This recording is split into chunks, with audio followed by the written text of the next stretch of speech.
Shalom, shalom.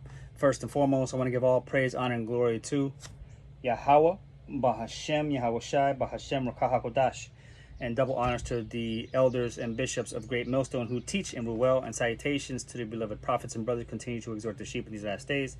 And a mighty shalom to the hopeful elect listening in, to the 12 tribes scattered abroad. Shalom, shalom. This is a part 2 to Servant of Yahawashi. Part 2 of Servant of Yahawashi, no longer a bond servant to sin, but a servant unto YAHAWAH Yahawashi. The video got cut off while recording, and we were picking it up at 2 Peter chapter 2 and verse 18. For you are no longer a servant of sin and bondage and enslaved to your iniquities, but are being set free through the blood and belief of YAHAWAH Yahawashi, having that faith and enduring all things. 2 Peter chapter 2 and verse 18, real quick, explaining to you that this chapter is talking about those that continue to walk in darkness and committing iniquities and are unsatiable souls and brute beasts. They try to ensnare those that have once escaped the pollutions of the world by bringing them back in, by enticing them. And we're picking that up in 2 Peter chapter 2 and verse 18. For you are no longer a servant of sin and mammon, but are being made clean to serve YAHAWAH Yahawashi, to labor for your reward. Verse 18, for when they shall speak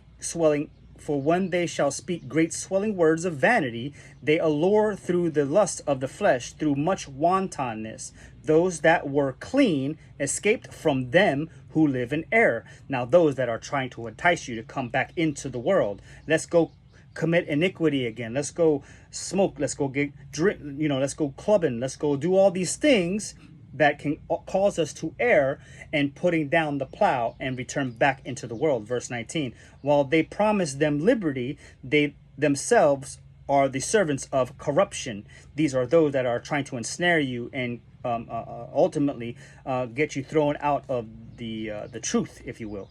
For of whom a man is overcome, of the same he is brought into bondage. Now you are being brought back into bondage, the bondage of sin, the bondage of fulfilling the lust of the flesh, and fulfilling all your desires that are uncomely and unprofitable unto you. No longer a servant of YAHAWAH Yahawashi, but now has become that bondage, that servant that has returned back into bondage of sin. Verse 20, for if after they have escaped the pollutions of the world through the knowledge of YAHAWAH Yahawashi, they are again entangled therein and overcome, the latter end is worse with them than the beginning. Like 7 spirits have just moved out, and those 7 spirits return even worse before. Those iniquities, those things that you have put off, those refinements that you have persevered in are now come back unto you, and you are now in gross darkness and now a servant to your flesh, a servant of bondage of iniquities. For it had been better for them not to have known the way of righteousness, than after they have known it, to turn from the holy commandment delivered unto them. But it has happened unto them according to the true proverb, the dog is turned to his own vomit again, and the sow that was washed to her wallowing in the mire. There are those that have been called into the faith to endure to be made clean, but through their trials and temptations they did not persevere and waited patiently and endured chastisements and went back to their vomit. They went back to the comforts of the flesh. They are now servants to their sin, but you are no longer a servant to your sin. You are putting off the mortal flesh and putting on incorruptibility. This is what the word says, right? Let's go to 1 Corinthians chapter 7. 1 Corinthians chapter 7, starting at verse 17. But as the Most High has distributed to every man, these are those that are called into the ministry, have put off the mortal flesh and are putting on incorruptible. These are those that are no longer a servant to sin and flesh, under bondage, under the curses, but now are being made free, becoming a servant of YAHAWAH. YAHAWAH. You are redeemed. This is what this chapter here is going into. But as the Most High has distributed to every man, the Most High has called the men into the ministry, giving them their own lot, right? Ephesians chapter 4 and 11 goes into that. He had made some apostles and some prophets and some teachers for the building of the church, the building of the ministry, until the unity of the faith be all come in, right? And Ecclesiasticus, Sirach, chapter 16 and verse 25, it goes into, I have it here, it goes into, it says, I will show forth doctrine in weight and declare his knowledge exactly. Everyone has a portion of wisdom, knowledge, and understanding, whether it be of faith, of prophecy, of different peculiar ways that the Most High is moving within each vessel in order to bring together the unity of the Church of Hamashiach Yahawah, the ministry, the 144,000 future judges that will be reigning in the Melchizedek order, the house of David, right? Verse 19. No, jump back up. Verse 18. If any man called being circumcised, let him not become uncircumcised. Circumcised is one who is circumcised of the flesh, circumcised of the heart. Circumcised of the heart. I think I misspoke real quick. Let's go into that real quick. Deuteronomy chapter 10. Deuteronomy chapter 10 goes into the circumcision. The circumcision that the Most High Yahawah is calling circumcision. The definition of circumcision according to the scriptures. Deuteronomy chapter 10 and verse 12, it says, and now, Yasha'Allah, what doth Yahawah your power require of thee? But to fear Yahawah your power, to walk in all his ways, and to love him, and to serve him. You must serve him because now you are a servant of righteousness. You are now teaching the law, statutes, and commandments. You're teaching prophecy. You're teaching the sheep. You're feeding the sheep. This is what is acceptable unto Yahawah, and having your heart circumcised. Continuing on in Deuteronomy chapter 10 and verse 12, it says, and to serve Yahawah thy power with all thine heart, that's with all your mind and your spirit and your body and your efforts, with all thy heart and with all thy soul, to keep the commandments of Yahawah and his statutes, which I command thee this day for thy good.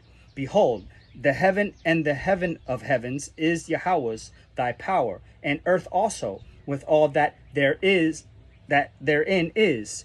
Only Yahawah hath a delight in thy fathers to love them, and he chose their seed, which is us, after them, even you above all people. Right? There's a hierarchy in the earth, as it is this day. Verse 16, Deuteronomy chapter 10, circumcise therefore the foreskin of your heart, and be no more stiff-necked. No more will you reject the law, statutes, and commandments and not keep them. No more will you not observe the Sabbath. No more will you eat those undefiled and unclean things. No more will you exercise unjustly and doing all these iniquities. But now you are becoming a servant of Yahawah, and putting on that circumcision, the circumcision of the heart, no longer being stiff-necked and rejecting and rebelling.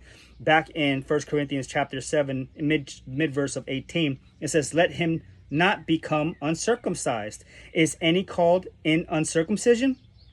Let him not be circumcised.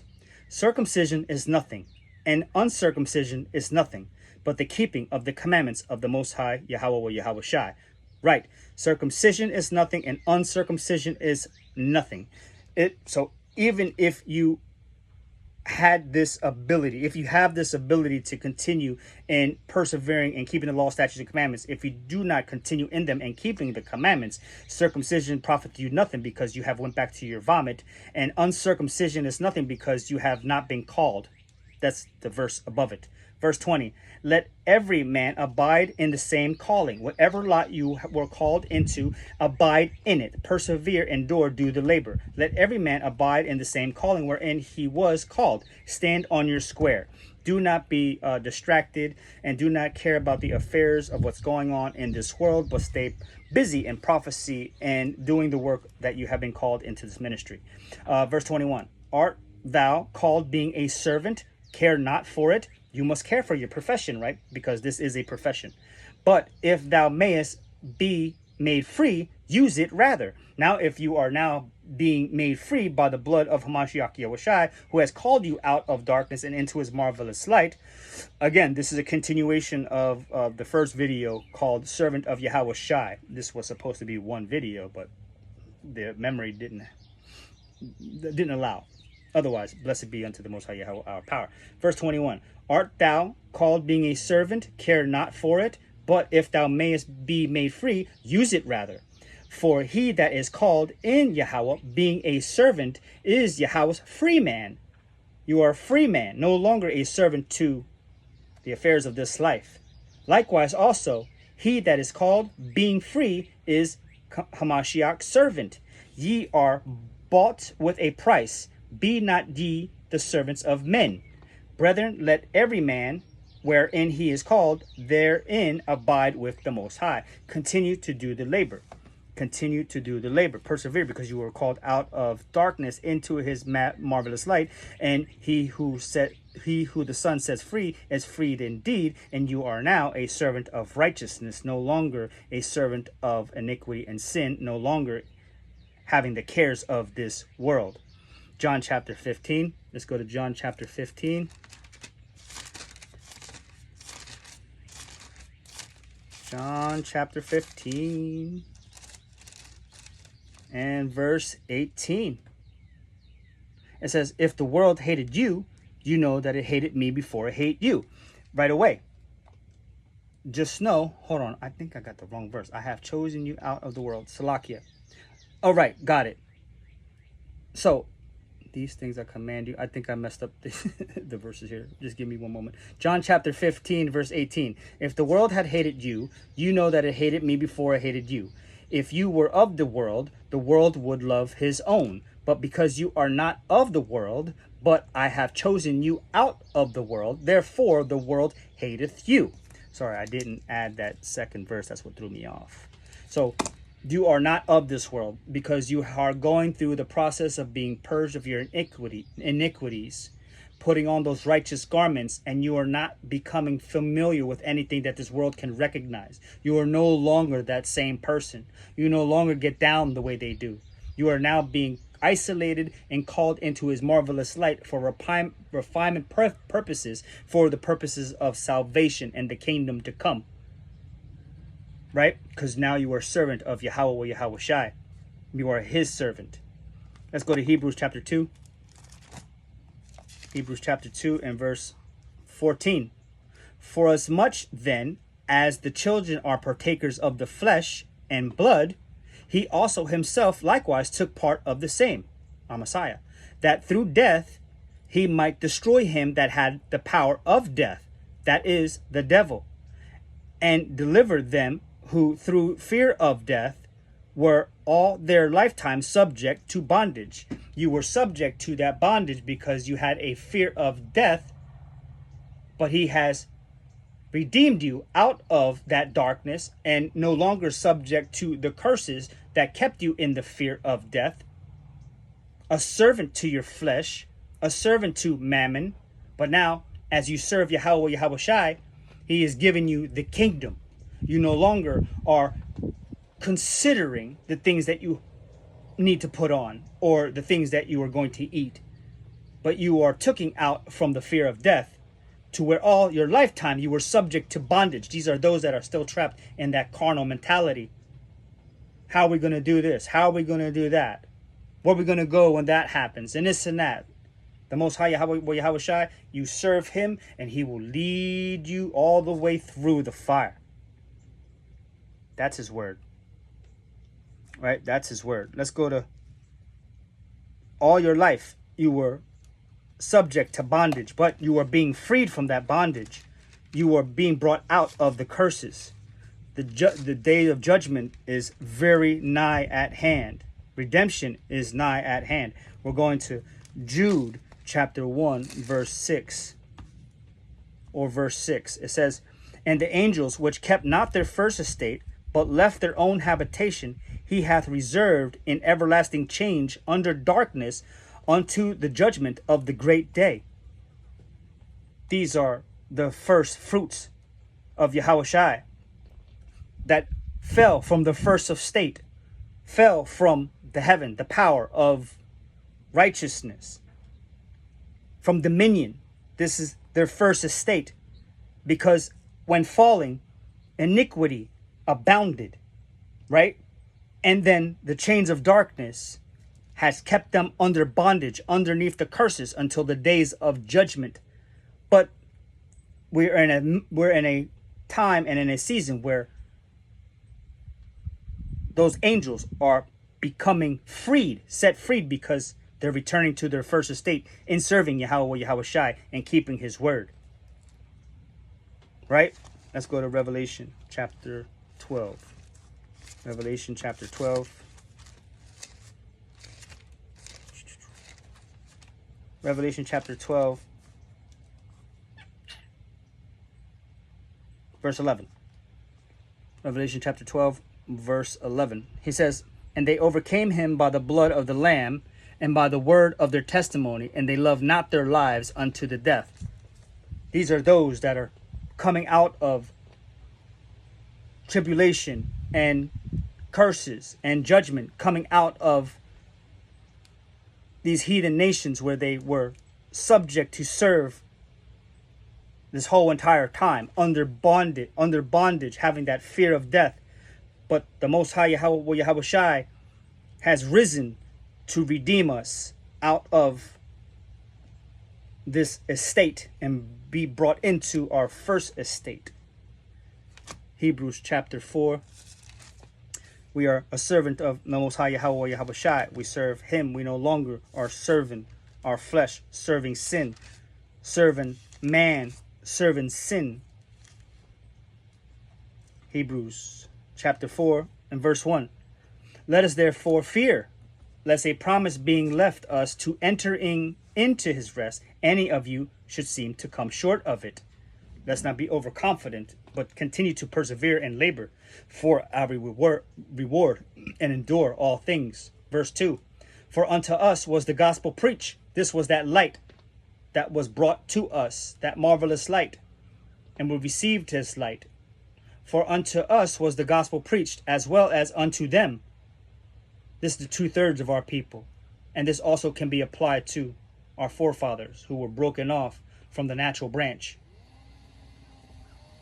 "For unto us was the gospel preached, as well as unto them, but the word preached did not profit them, not being mixed with faith in them that heard it." Verse 3. "For we which have believed do enter into that rest, as he said, as I have sworn in my wrath, if they shall enter into my rest, although the works were finished from the foundation of the world."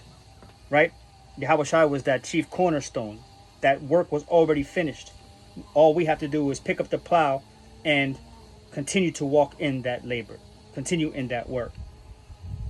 We're jumping up to verse 9. It says, "Therefore remaineth therefore a rest to the people of the Most High. For he that is entered into his rest, he also hath ceased from his own works."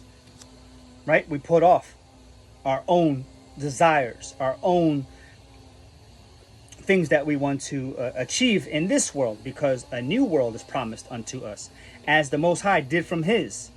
"Let us labor therefore to enter into that rest, lest any man fall after the same example of unbelief." We have belief that there's a kingdom to come for the children of the Most High Yahawah Yahawashi, and we're laboring to enter into his rest because we are the servants of the Most High Yahawah Yahawashi, considered to be the servants of righteousness, who are indeed set free because the Son had set us free and brought us out of darkness and into his marvelous light.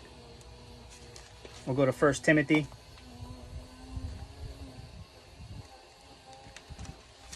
1 Timothy chapter 4. 1 Timothy chapter 4 and verse 10. It says, "For therefore we both labor and suffer reproach, because we trust in the living power, who is the Savior of all men, especially to those that believe."